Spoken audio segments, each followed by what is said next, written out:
Sekarang kita perhatikan sistem hidrolik. Komponen yang ada di dalam sistem tersebut itu apa-apa saja. Nah, ini Ibu ambil gambarnya itu dari suatu website dan Ibu rasa ini yang dia menggambarkan dengan sangat jelas. Sekarang kita lihat satu persatu. Yang pertama, seperti yang Ibu bilang tadi, itu posisi dari fluida yang bakal dialirkan itu berada di tangki yang kita sebut tangki hidrolik, di mana di dalamnya itu terdapat minyak ataupun oli hidrolik. Jadi tangki ini fungsinya itu untuk menyimpan oli dan memastikan bahwa terdapat cukup oli yang bakal dialirkan untuk kebutuhan sistem. Di dalam tangki ini itu juga menjadi alat pembuang panas yang dibawa oli dari sistem. Karena tadi olinya sudah ada yang dikerjakan dari sistem kemudian dikembalikan ke dalam tangki, maka si tangki ini juga memiliki sistem untuk dapat mendinginkan si oli tersebut. Jadi oli yang bergerak itu dia nanti adanya gesekan dan menimbulkan panas ya. Ada dua tangki, yaitu tangki yang bertekanan dan tangki yang tidak bertekanan. Jadi kalian kalau misalnya bekerja dengan mempergunakan sistem hidrolik juga harus memperhatikan komponen tangki ini tadi seperti apa yang dibutuhkan oleh sistem kalian. Sekarang kita perhatikan secara lebih detail komponen-komponen yang ada di dalam tangki. Jadi kira-kira tangkinya itu seperti ini. Di dalamnya itu kita bisa masukkan fluida. Dari mana kita masukkan fluidanya itu dari ada tempat pemasukannya. Nah, tempat pemasukannya ini itu akan memiliki tutup untuk menjaga agar tidak ada kontaminan dari luar yang bakal masuk melalui bukaan ini tadi. Karena ini tempat kita meletakkan si fluidanya, nanti lalu bisa kita tutup. Selanjutnya, di dalamnya itu sendiri, di dalam tempat kita memasukkan itu, dia tidak langsung masuk ya. Dia akan di filler terlebih dahulu, jadi ada penyaringnya, kita sebut sebagai filler screen, untuk mencegah adanya kontaminan yang ukurannya besar itu masuk ke tangki. Lalu di dalamnya juga ada filler tube.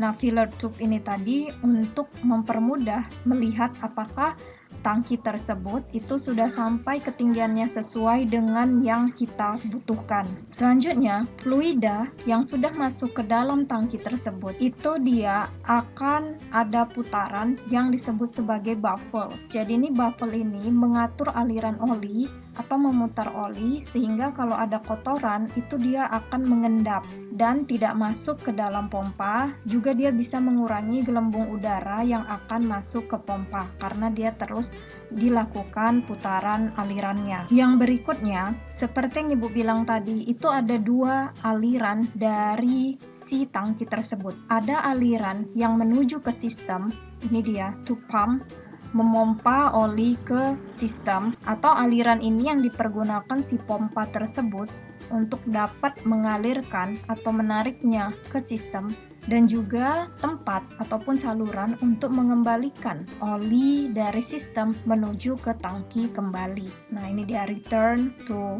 pump. Selanjutnya, ketika dia sudah kembali, kita kan tidak tahu apa yang terjadi ya selama dia dipergunakan di sistem. Oleh sebab itu, di dalamnya juga terdapat return screen.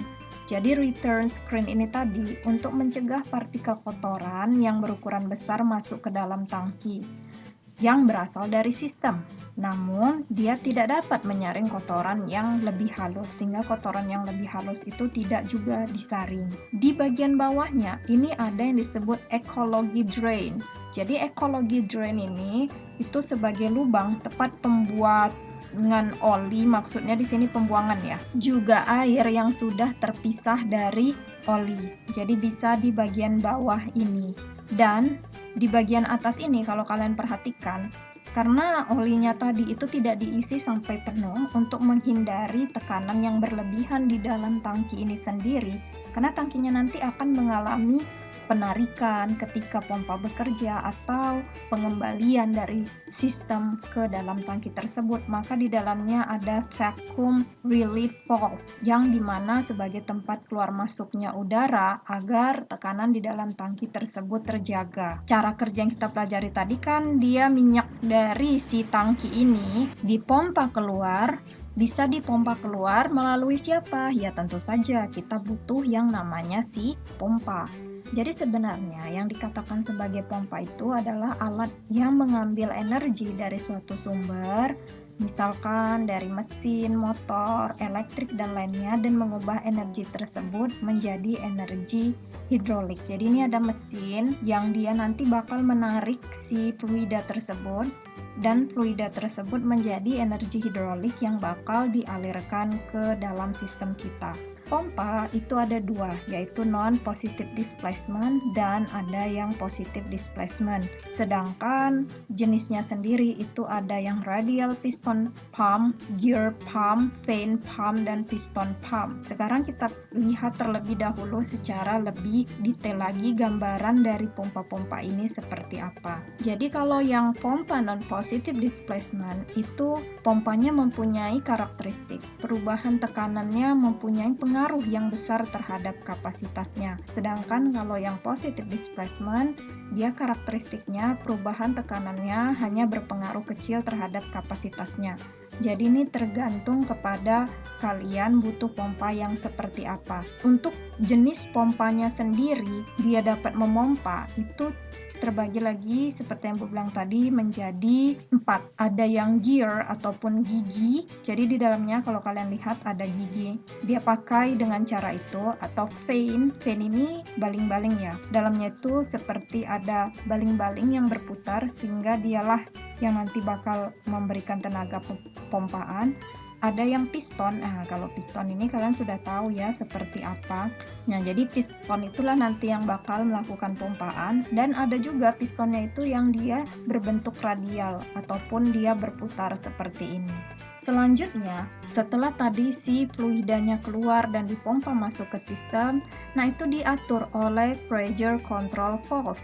Nah, pressure control valve ini juga disebut sebagai relief valve, yang seperti Bu bilang tadi, itu untuk mengatasi adanya tekanan berlebih yang masuk ke dalam sistem. Di sini kalian perhatikan, ini dia ya, pressure control valve. Di sini dia ada pengembalian ke dalam tangki, selain dia meneruskan ke komponen lainnya di dalam sistem, dia juga bisa mengembalikan ke tangki.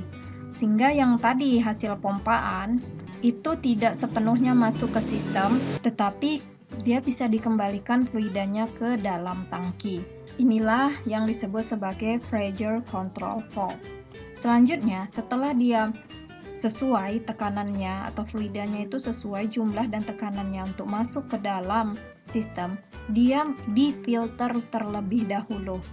Filter ini seperti yang kita ketahui juga pada hidrolik untuk menyaring kontaminan yang ada di dalam sistem hidrolik.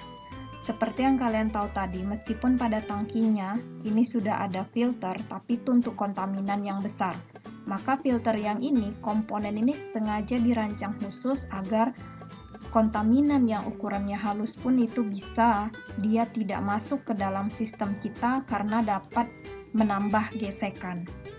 Selanjutnya, ketika dia sudah sampai di filter, fluidanya itu akan dilanjutkan dan diarahkan ke tempat yang diinginkan dari directional control valve. Jadi kalau kalian perhatikan di sini, pada directional control valve itu bisa dihubungkan ke beberapa aliran. Yang pertama, seandainya contohnya seperti ini ya, directional control valve-nya itu dia bisa menghubungkannya ke suatu aktuator di bagian kanan, dia juga bisa menghubungkannya ke aktuator lain di bagian atas. Jadi kalau jumlah aktuatornya banyak, kita harus pilih directional control valve-nya juga dia banyak. Nah, ini untuk apa? Ada dua aliran, apakah dua-duanya sama-sama masuk? Tidak. Kalau yang seperti kalian ingat, satu itu adalah aliran untuk masuk, tapi setelah aktuator selesai bekerja, fluidanya itu kan bakal dikembalikan ya. Jadi yang satu itu adalah aliran kembali. Sama seperti yang ini, satu adalah aliran masuk fluida ke aktuator, sedangkan saluran yang lain adalah kembali lagi. Setelah dia kembali ke directional control valve, kemanakah si directional control valve ini mengarahkannya? Kalau kalian perhatikan di sini, ini ada satu aliran yang mengembalikan dia ke dalam tangki. Jadi yang tadi sudah kembali ke directional control valve itu akan dialirkan melalui saluran ini kembali ke dalam tangki tersebut. Jadi ini dia tadi ya, seperti yang Ibu katakan, aktuator yang dipergunakan itu dia lebih kurang sama seperti aktuator pneumatik karena sama-sama fluida. Hanya saja pada aktuator hidrolik dia dikhususkan untuk dapat digunakan dengan isinya fluidanya berupa oli. Tetap saja jenis aktuatornya ada dua, ada yang rotary aktuator atau dia gerakannya bisa berputar atau membentuk sudut seperti itu, atau linear aktuator yaitu gerakannya yang lurus saja.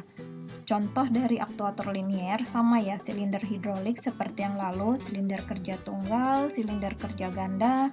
Sedangkan untuk yang rotary aktuator itu ada gear motor, sama seperti yang kita lihat di pompa, piston motor atau vane motor. Ini baling-baling jangan lupa, itu juga sama seperti yang ada di pompa itu tadi, kurang lebih bentuknya.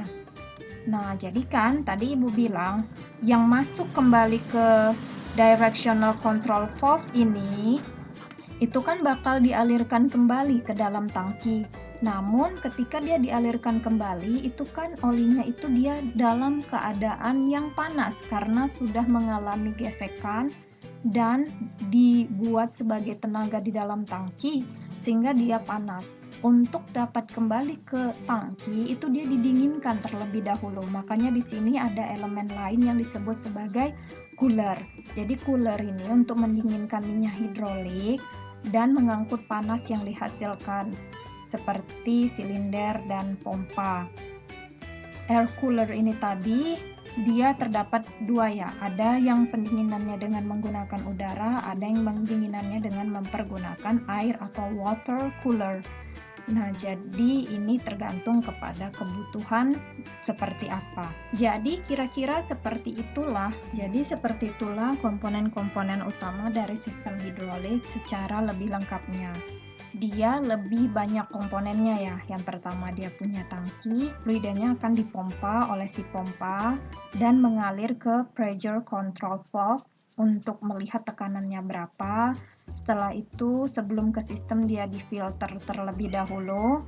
Untuk pengaliran dia diarahkan oleh directional control valve sehingga dia dapat mengalir ke aktuator yang diinginkan. Lalu fluida yang kembali lagi ke tangki itu didinginkan dulu oleh si cooler sebelum akhirnya kembali ke tangki. Kita lihat sekarang keuntungan dari sistem hidrolik itu apa saja. Yang pertama, dia itu bisa menghasilkan tenaga yang besar dengan dimensi peralatan yang kecil. Bu, tadi kan banyak dia komponen-komponennya juga tidak terlalu kecil. Ya, jadi disesuaikan dengan kebutuhan. Dia ada yang komponennya tersebut kecil sehingga secara keseluruhan dibandingkan dengan kerja yang dilakukannya itu dimensinya itu relatif kecil.